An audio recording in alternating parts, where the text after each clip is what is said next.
And we'll go ahead and dive right in. As we move through our presentation, we've tried to keep the didactic information sort of brief. Please do feel free to send us your questions in the chat. I'll try to track those as we're going, and then we'll have plenty of time for questions and answers at the end of the presentation this evening as well. You can send those to the whole chat or directly to me if you'd prefer to remain anonymous. As part of today's agenda, we're going to talk about a couple of different things. We're going to talk first and foremost about this really exciting pilot study that we recently completed at the Lurie Center, and we'll tell you a little bit about the study results and an overview of the study. As part of this, we'll talk with you about this specific and newly designed parent CPI class. We'll share some general tips and resources, and then spend a bit of time in questions and answers at the end of the evening.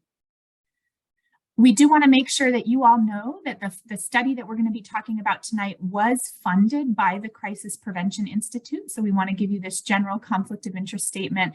This was actually a project we approached them about, and we were really, solely responsible for the design and implementation of. They were excited to work with us on this project and did fund us, but it really was a project that was initiated and sort of born out of the Lurie Center and the need that we recognize. So while we do receive funding from them and very much appreciate their support, we are really excited to talk with you about this exciting research project.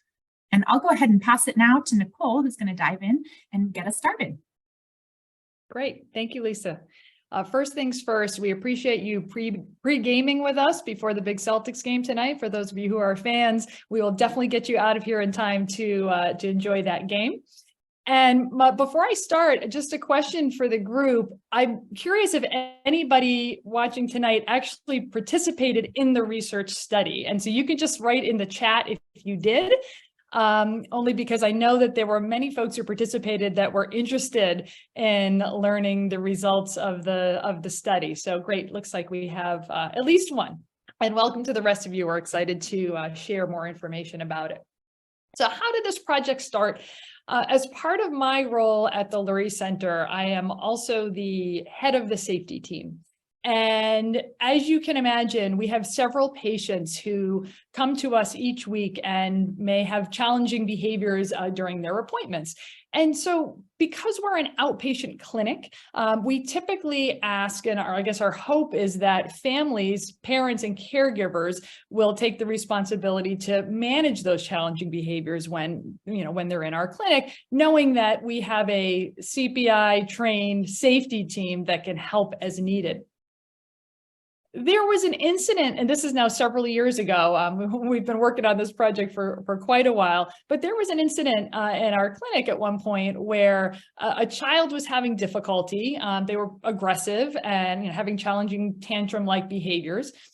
And the parent, who was just doing her best to manage those behaviors as a means to sort of de-escalate and control the situation, put her full body weight on the chest of that patient, essentially sat on him, which kind of, for those of us or those folks who are watching, sort of this immediate safety concern about, what's he going to be able to breathe? And was this the best way to manage that situation? And just to be clear, no judgment, okay? Because we know, and that's sort of the point of the talk today, that training doesn't exist out there. So this parent was doing the best she could in that moment, but it was alarming in that there could have been some real risks there. And so we brought that incident, to our monthly safety team meeting to review, as we typically do, and we're sort of talking about what happened and how our staff intervened and what good follow-up recommendations would be. And I remember this like it was yesterday. One of our safety team members suggested that we recommend to this parent to, participate in some form of restraint training. And a number of the folks in the group said, that's a great idea. We'll call this parent, we'll let them know. Definitely you should do some, training and restraint. And another safety team member said, well, okay, that's a great recommendation, but restraint training for parents just doesn't exist. And so thought about that. We're like, and I did my own research to see, can I find any parent restraint training? No. And so, in future meetings, we continue to talk about this. We had this sort of light dawning moment where we said, all right, well, if this doesn't exist and it's such a great need, then we at the Lurie Center are in a prime position to change that. So why no physical training for parents? Many companies, including CPI, the one that we're talking about today, that offer physical training for professionals, do not offer the training for parents. In the chat, anybody want to take a guess as to why? Or you can just unmute if you'd like to do that too. But any guesses as to why physical training does not exist for parents? Liability? Is that right? Bingo. You got it. Liability. Why? Because parents are not supervised and monitored in their homes, right? So when you think about these companies that are training professionals, they're training professionals in settings where certified trainers are watching, supervising, providing feedback, training and retraining. In a family home, that doesn't exist. And so these companies are worried that if something went wrong, so if somebody got injured, if somebody got hurt, whatever, a negative outcome occurred, that they would be held accountable. And so that was the number one reason I called a lot of these companies, and that was the number one reason that that was shared. Some of the existing literature out there, again, I think these numbers probably won't be surprising, or some of these this information won't be surprising to a number of you. Aggression, self-injury, and property destruction are the most impairing and severe behaviors in individuals with autism. And of course, these all come along with safety concerns. The prevalence of aggression in children and adolescents with autism is over 50%. So that's a very high number. And there's short and long-term consequences, right? So of course, the most immediate concern oftentimes is injury, right? Injury to the child, to potentially siblings in the household, parents, other community members. The emotional trauma that comes along with aggressive behavior, it can be scary for everybody involved, especially when it's consistently occurring. At times, because of the potential for severe safety concerns, the police may need to be involved. There may need to be a trip to the emergency department. And we know that aggressive behavior is the primary cause of residential placements. Severe behavior is also a primary predictor of parenting stress. Again, no surprise to any of you who are dealing with challenging behaviors in your home setting. And this also isn't surprising that just because there's no training for parents doesn't mean that they're not using physical interventions at home, right? You're going to do what you need to do to keep your child and everybody safe, even if you have no idea how to do it. And that's where, we see some of these situations where, a child or another family member could really get hurt. One thing that we also realized in doing our lit review for our study was that there was no existing literature on teaching physical management techniques to parents. Again, not surprising, but this led us to think, okay, I think research, a pilot study is the way to go in terms of next steps. So why did we choose CPI? Some of you may know CPI. If you have a child in a school setting or an adult placement where they use CPI, you may have heard of the Crisis Prevention Institute. It's an internationally recognized organization. They offer nonviolent crisis intervention training, again, as I said, mostly to professionals. And for those of you who know it, it's oftentimes used in school settings, also commonly used in healthcare. You may not realize that it's also used in security settings, retail, right? And I found that a little bit interesting. Dementia care as well.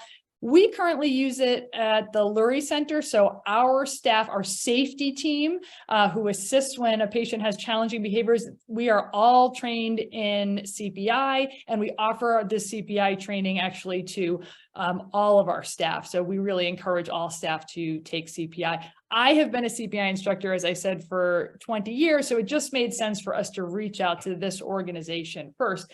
So what did we do? We sent a letter to the president of CPI, explained the concern, explained the need, and asked if they wanted to partner with us on this project. Again, honestly, I didn't think we were going to hear back. I thought, well, they know this is an issue, and if they wanted to do something about it, they would have already.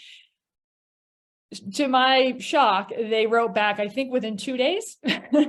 And to my shock and excitement, they wrote back immediately, and they said that they had been receiving weekly calls from parents, desperate parents, asking for this training. And so they were highly interested in this project. So that was just so, I just, again, remember that was so exciting to immediately hear back and think, okay, now let's think about this study. Lisa.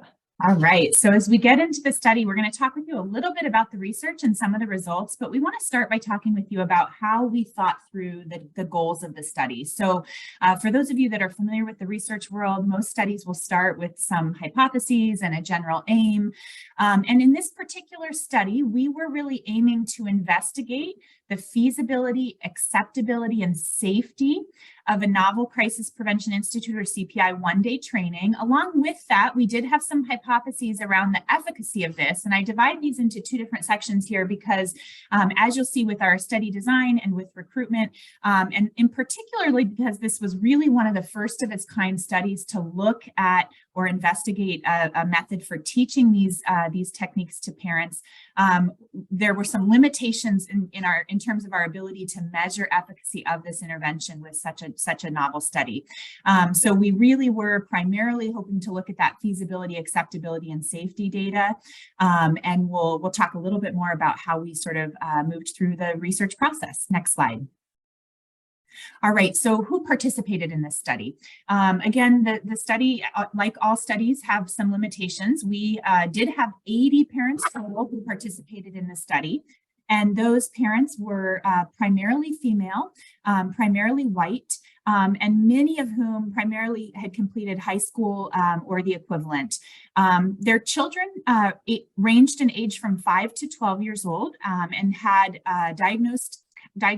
confirmed diagnosis of autism, as well as significant irritability. And we selected this particular population because we wanted to make sure that we were targeting a population of caregivers who needed to learn these de-escalation techniques. And so irritability is often associated with challenging behaviors. And so that was really one of the ways that we defined the population, really seeking out parents and caregivers of children who showed significant irritability.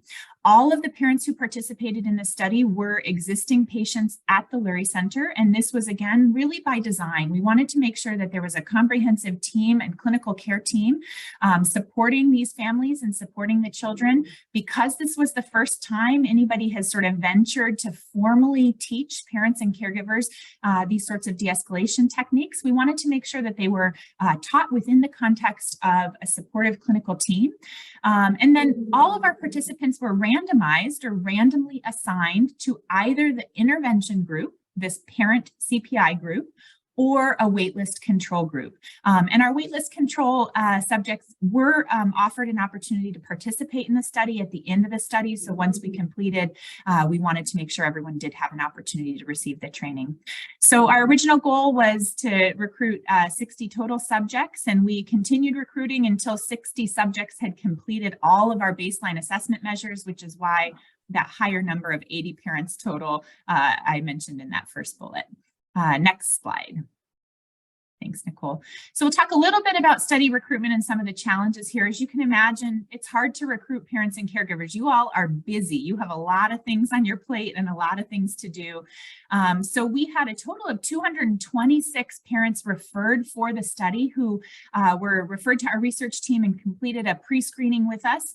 It took us really a long time, a number of months to complete the training. So it took us 18 months total, longer than we had even expected to complete the primary data collection for this study.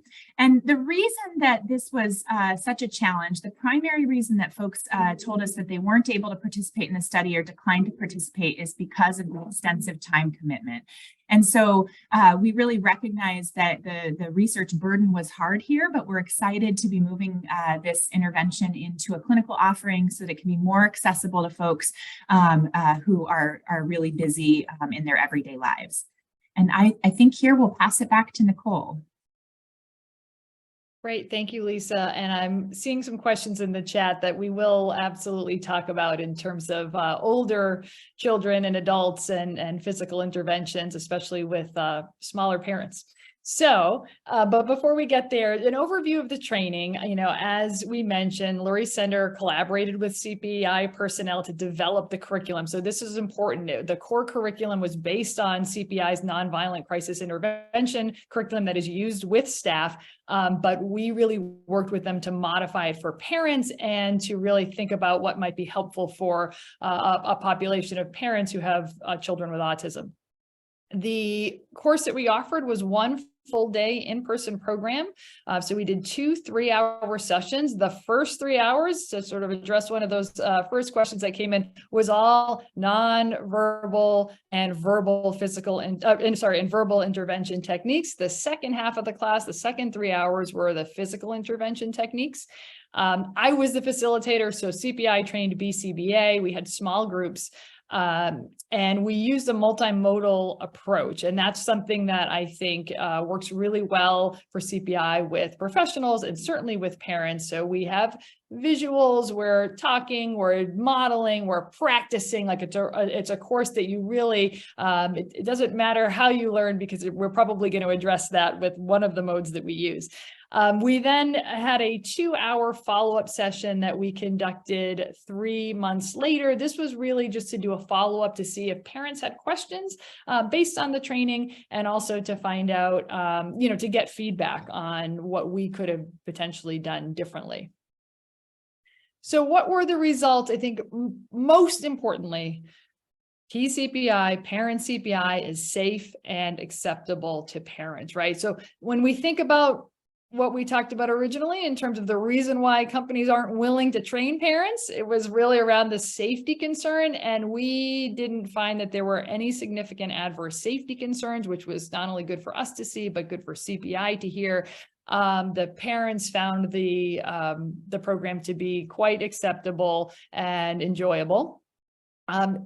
PCPI, parent CPI, did not demonstrate short-term statistical improvement in parental self-efficacy. So these were some of the outcomes that we had talked about. We didn't necessarily have the best measures for this. We were sort of excited to see an exploratory analysis that there was an association with longer-term increases in parental confidence. Again, this is something that would require further studies or future studies, but this was an area that we imagined partially could have been due to the measures that we were using, that we weren't quite capturing what we wanted. But most importantly, safe and acceptable, I think, was enough for CPI to say, okay, we want to see this continued. Okay, so here I just have a couple of the graphs here. This is a graph on the kind of parental knowledge increasing from the start of the class until after the class. So you see that parents learned, right, which is important. That's something that was an outcome that we wanted to see. And that in terms, again, in terms of satisfaction, all participants rated the course very good or excellent, and really all aspects of the course assessed were rated favorably. So this was another real positive that we saw in terms of the feedback. Frankly, the parents loved the class. And I think in part it was because of what they learned. I'm not going to read all the comments. You can read them for yourselves. But I think the other reason why parents love the class is because they got to spend an entire day with like-minded parents maybe who obviously haven't had the same exact experience, but who could really identify with the challenges of having a child who exhibits safety concerns and behaviors that need intervention. And so just the, I think, camaraderie and the support and the stories and the shared resources, I think that was as helpful as what was being taught. So it was just an environment that the groups of parents didn't often find themselves in. And so there was a lot of bonding that occurred throughout these courses, and in some cases, long, lasting connections. Where are we now? So at this point, because of the success of the pilot study, we are in the process of developing the manuscript or hoping to get it published. That's something that our research team is working on. That's separate from CPI. On the clinical end of things, CPI, again, was very excited with the outcome of this study. and they have begun training certified instructors. So the model that they have created is that if you're already a certified instructor, somebody like me, then you can take a course to be essentially have this add-on certification as a parent trainer. They are piloting the training both in the United States and in Canada at some well-known institutions. And so they're really excited about kind of getting the ball rolling. It really still in the infancy stages in terms of what they are offering. Because we did the study and essentially developed the course, we don't need to wait for them to fully roll things out before offering the course. So at the Lurie Center, we are now offering this parent CPI course, the one that we offered in the research project. We have had one done so far. It was full, and again, the feedback was quite impressive. Folks really enjoyed the course. We will continue to offer it, and and our hope is that we'll have a lot more parents who will want to take it. I think, where do we go from here, and where do we go? Where does CPI go? Where do we all go together? Strategic planning is needed to think about how do we increase awareness about this training, and how do we make it accessible to parents, right? And so when we think about accessibility, one question is around affordability, right? We want to make sure that all parents can afford the class. We want to make sure that the class is flexible. So again, going back to what Lisa was mentioning in terms of that difficulty with recruitment, this difficulty of taking one full day out of any of your days to devote to this training. We really talked with CPI about, can we think about having some sort of a hybrid option where portions of the training are remote, portions are in person? Should we do it over the course of several days instead of one? These are all, this was all feedback that we incorporated into the class offering that we are now providing. And then ideally, and this is just one of the things that we thought at the Lurie Center, we're offering this as a training, and we're certainly one of the first to do it. But ideally, we would see that this training is offered by the current providers that are working with your child, be that in early intervention, schools, in-home providers, that you're getting it from the folks who are also maybe developing the behavior plan and working with your child directly. So you have that nice relationship there. But at this point in time, as I said, CPI is slowly rolling out the program, and the Lurie Center is offering this course to not only Lurie Center patients, but really to anyone. Okay, so if you're here not as a Lurie Center patient, this course is available to you. So what can you do? What can you do to help? One is you can take the course, and we'll give information on that in terms of how to sign up for it. And also you could spread the word. So once again, you're hearing about this today. This is something that, and I've been in this field for a long time, I have a lot of colleagues, nobody knows about this, right? Because it's not out there. CPI is not quite promoting it yet. The only folks who know about it are those who are keyed into the Lurie Center and getting these updates. We want to let folks know that this is something that is going to be formally available to any CPI instructor to get trained in.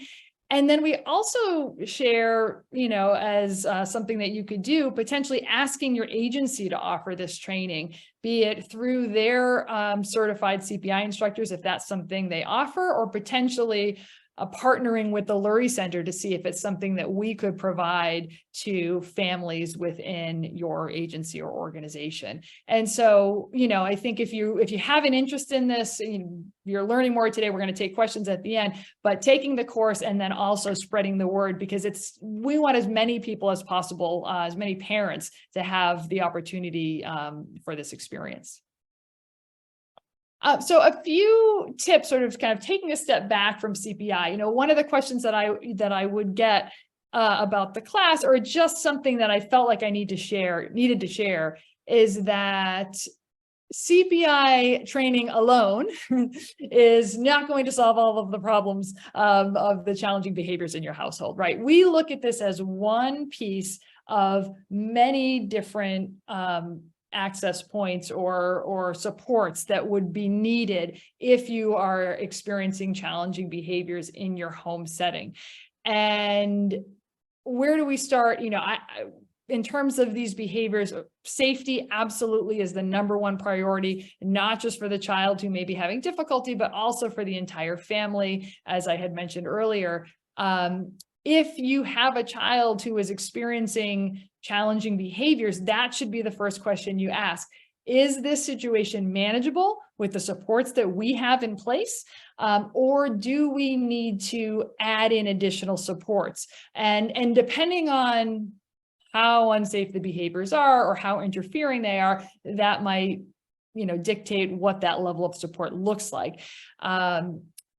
Applying for in-home ABA services may be a good approach. I will say this, and many of you already know this, the wait lists are long for these services right now. So we recommend that you get on as many wait lists as possible. Even if you are able to get into an agency to get those services, there are staffing shortages. Again, this is probably no surprise to most folks in this group. And so your child may be eligible for, let's say, 10 hours a week, but they might only have staffing for a couple hours a week. And so that is something also that is, what you're going to want to be thinking about. The school program or the day program that your child is in or your adult child is in, they likely will have recommendations and strategies to carry over into the home setting. So we want you to be thinking about that too. We don't want to reinvent the wheel. If your child is doing well in whatever day program they're in or whatever other services they are getting, then we want that to be something that that tips can be shared. Maybe there are visual aids, maybe there are reinforcement programs. Those are things that can be carried over as well. A home emergency plan, that's another area that is recommended to be developed or created should you have a child who has difficulty or unsafe behaviors in the home setting. This is something that can incorporate neighbors, other family members, local people. So you might, again, if you have other children in your home, you may be asking for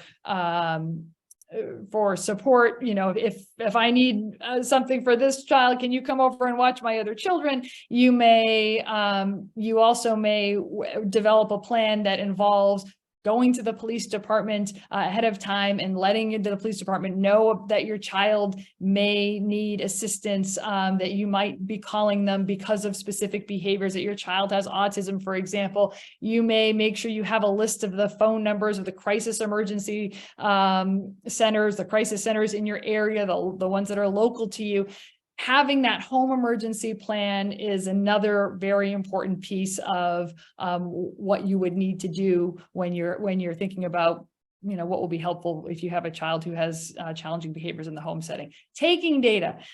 This is something that we just recommend, and just to be clear, when we recommend taking data to parents, we're not recommending that you are doing some complicated, involved, highly intensive data sheet system. We're talking about major incidents or particular behaviors, maybe that are unsafe. Having a format that is really user-friendly for you, and then thinking about how to share that data. Okay, so when you've taken that data on the number of times that you've had to ask your youngest child to, be locked in her room, right, because of the unsafe situation that's happened, the number of times there's been an injury to somebody in your family, the number of times that you've had to call the police, the number of times that you've been hit or punched, for example. This information can then be shared with a whole host of people. It can be shared with the school team, for example. Sometimes school programs are more focused on what happens in the school day, and they don't really think about what happens at home, especially when they're not seeing the behaviors that happen at home, right? So if you have a child who's aggressive at home, but is an angel at school, never has any difficulty, that is something that the school needs to know about, because they potentially can offer supports. The school district can potentially offer supports, and that goes for medical providers. The pediatrician or the primary care physician should know these are the things that are happening at home. They may have recommendations on making changes, and then we can sort of look at that data to determine, do we need to make further changes? The funding agencies, the folks who are funding services also need to know.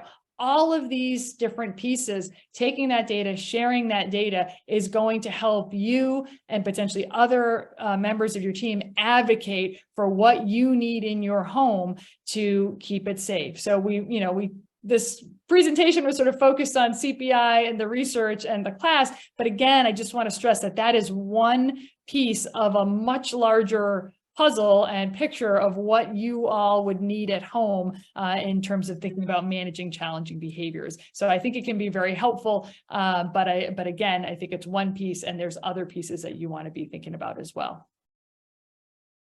A little bit more about the actual class that we're offering.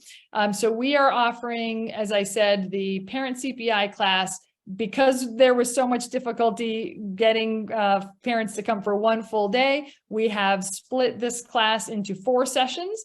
I think this question came up in the chat. The first 2 classes are virtual. So the classes that focus on the nonverbal and verbal de-escalation techniques are virtual, and the classes that are physical are in person, because it would be very challenging to teach physical interventions virtually. So we have 2 classes, an hour and a half each, that are virtual, 2 classes in person, and we do it over the course of 4 weeks. So that spreads it out. I think it makes the information more digestible, and it allows parents to take some time and then come back with questions the next class. Currently, we're offering the class in October and March, and we will offer and add more classes as the demand increases, which we anticipate it will. To answer this question that has come up a couple times in the chat, is this training just for parents of 5-year-olds, 10-year-olds? No, we open this training to parents of children of all ages. However, okay, and this is important, and I think you can, make this assumption on your own. I don't have any magic techniques that is going to teach a smaller one person to physically manage a much larger, stronger adult child, okay, or adult. And so the physical interventions for older or stronger children, and by the way, I don't even really put an age on that, because there are 7, 6, 7, 8-year-olds who might be stronger than a parent. So the physical interventions for older and stronger children will require 2 people. We just put that out there because I think it's important to know and to not go into the class as a parent of an older or stronger child thinking that there's going to be a magic technique where you'll be able to manage on your own. I will also say, though, we've focused a little bit on the physical piece of this, just because that was what was novel in terms of what was being offered. CPI actually is not considered restraint training. CPI is meant to be a full-blown, de-escalation training. So it's all about prevention. It's all about what do we do before we get to the point where we're at a crisis situation where there potentially are physical behaviors. What do we do with our own actions? What do we do with our own responses? How do we intervene in such a way that, again, we don't get up to that high level? And so that really is the majority of the course. And I think that's so, so valuable. If you're coming to the course to take it just because I want to learn how to hold or, restrain, you're missing the point a little bit of what the course truly offers. So to answer the question from earlier on in regards to, do we talk about the nonverbal and the verbal interventions? We absolutely do. We spent a lot of time on that, and that is an area of focus of the class. Lisa, did you want to? Sure, happy to jump in here. We've got some great questions coming in. So for those of you that are popping questions in the chat right now, I'm keeping track of those, and we're going to get to those in just a minute. I think we have just a handful of slides left. We wanted to also make sure that you're aware of other Lurie Center offerings, and these are available to people who are followed at the Lurie Center. So if you have a doctor that you see at the Lurie Center, and also to others in the community who are not currently connected with the Lurie Center. Nicole does a fabulous job offering a general behavior basics course. This is a 3-session virtual course series designed to help parents and caregivers develop a behavior plan in the home setting. Often these conversations are relatively small groups and very personalized.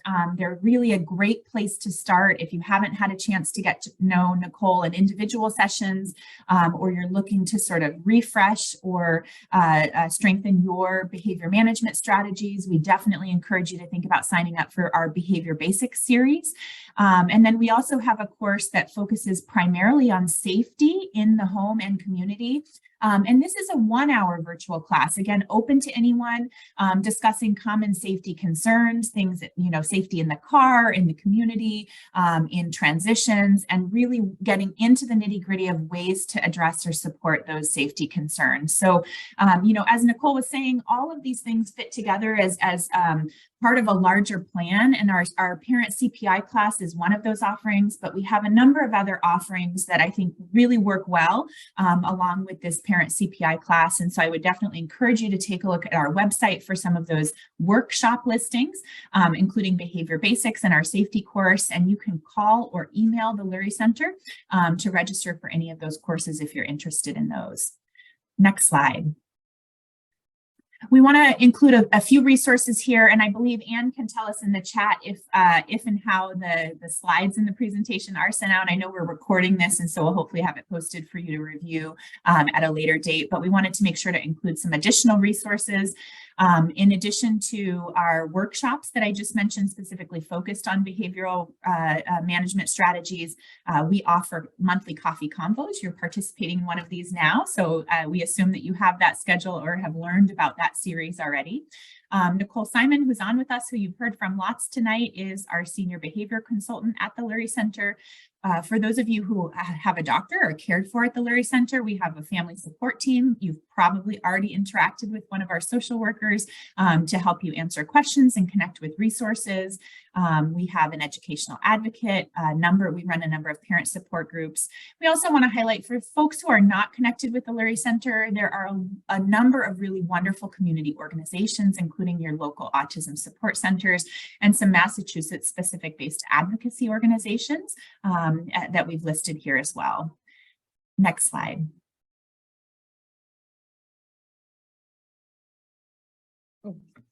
Sorry. No, that's okay. Nicole's following the chat here. Yes, I was. Got good questions coming in. We wanted to include a little bit of information about finding an ABA provider. As Nicole said, this can be a challenge. There are staffing shortages and oftentimes wait lists, but we wanted to clue you into a few different resources that we know and use often. So certainly contacting your insurance company to ask for a list of in-network providers is one really important place to start when you're looking to bill that service through your medical insurance. Reaching out to your local autism support centers. One of the things I really want to particularly highlight is this Mass Behavioral Health Access website. This website here actually allows you to put in some specific parameters and search for ABA agencies and organizations that are currently available or currently have staffing availability. So it's supposed to be kept up to date. We've had pretty good success with the website, helping us really narrow down companies and places to call when you're looking at kind of an overwhelming list. So check out that MBHA Access website if you're looking for some ABA agencies that might be able to service your child at home. And then we want to make sure, if you're not familiar with the Autism Insurance Resource Center, we really want to make sure that you have contact with this organization run by Amy Weinstock and her colleagues. She does a tremendous job helping families sort out difficulties that they're having accessing services, whether it's a difficulty getting the service authorized with your insurance company or finding an agency. Please make sure that you're in contact with Amy and her team at any point